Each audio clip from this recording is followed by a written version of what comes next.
નમસ્કાર મિત્રો અને વડીલો, તમારું બધાનું ગુજરાતી સ્ટોરી ચેનલમાં સ્વાગત કરું છું. દરેક સ્ત્રી અને પુરુષે આ અચૂક વાંચવું જોઈએ. જો આ સ્ટોરી તમને પસંદ પડે તો આ ચેનલને સબસ્ક્રાઈબ, લાઈક, શેર અને બાજુમાં રહેલ બેલ આઇકનને જરૂર ઓન કરજો, જેથી તમને આવી અવનવી સ્ટોરી સૌથી પહેલાં સાંભળવા મળે. આજે સોશિયલ મીડિયા પર એક પોસ્ટ જોઈ, જેમાં કોઈએ લખ્યું હતું કે હું એક સ્ત્રી છું, અને પછી આગળ લખ્યું કે સ્ત્રી બનવું એ કેટલી મહેનતનું કામ છે, કેટલું સહન કરવું પડે, માતા બનવું સહેલું નથી, અને કેટલાય બીજા વિષયો પર ચર્ચા કરી. આ વાંચીને થોડું આશ્ચર્ય થયું. કેમ અને કેટલા સમય સુધી આપણે સ્ત્રીઓ આ પીડાનું કાર્ડ વગાડતા રહીશું? પ્રકૃતિએ સ્ત્રીઓને મમતા આપેલી છે. માતૃત્વ એ કોઈ મહેનત નહીં, પણ એક સ્ત્રીની આંતરિક તાકાત છે. ભગવાને આપેલું આ અનમોલ વરદાન એ દરેક સ્ત્રી સાથે જન્મે છે. મમતા એ સ્ત્રીઓની શક્તિ છે, નબળાઈ નહીં. કુટુંબ રૂપે સંસ્થા માત્ર સ્ત્રીની મમતાથી નહીં, પણ તેમાં પુરુષ રૂપે સિમેન્ટ હોય છે. જો સ્ત્રી કુટુંબની ઈંટ છે, તો પુરુષ એ સિમેન્ટ છે, જે સમર્પણ અને પ્રેમથી દરેક સ્તરની જોડાણ બનાવી રાખે છે. આ એકતા જ કુટુંબને મજબૂત બનાવે છે. સ્ત્રીના દમન વિશે વાત કરીએ તો સ્ત્રીના સ્વભાવમાં સન્માન અને શાંતિ છે, જે તેને ઉગ્ર બનાવી રોકે છે. એ જ રીતે પુરુષના સ્વભાવમાં તાકાત છે, જે તેને વધુ નમ્ર બનવાથી અટકાવે છે.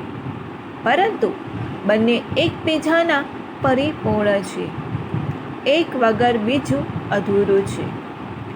આથી આ બધી ગ્લોરિફિકેશનની વાતો બંધ કરો.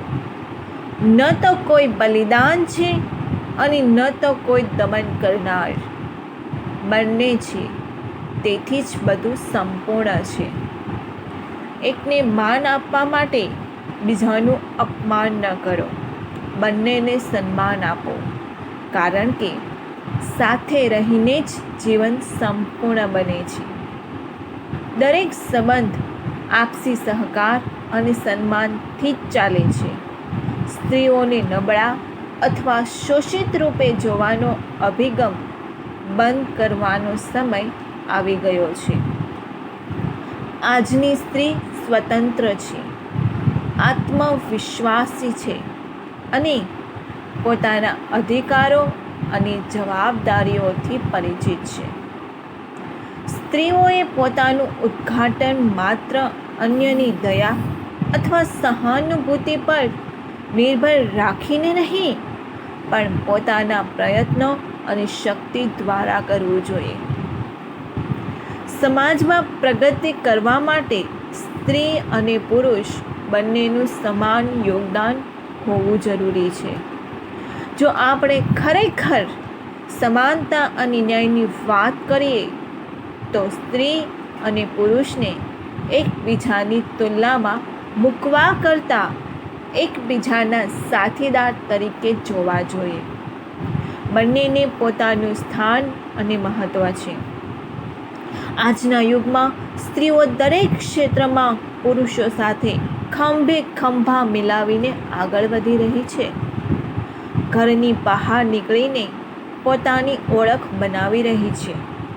શિક્ષણ હોય, વ્યવસાય હોય કે રાજકારણ હોય, રમતગમત કે દરેક ક્ષેત્રમાં સ્ત્રીઓ પોતાનું યોગદાન આપી રહી છે.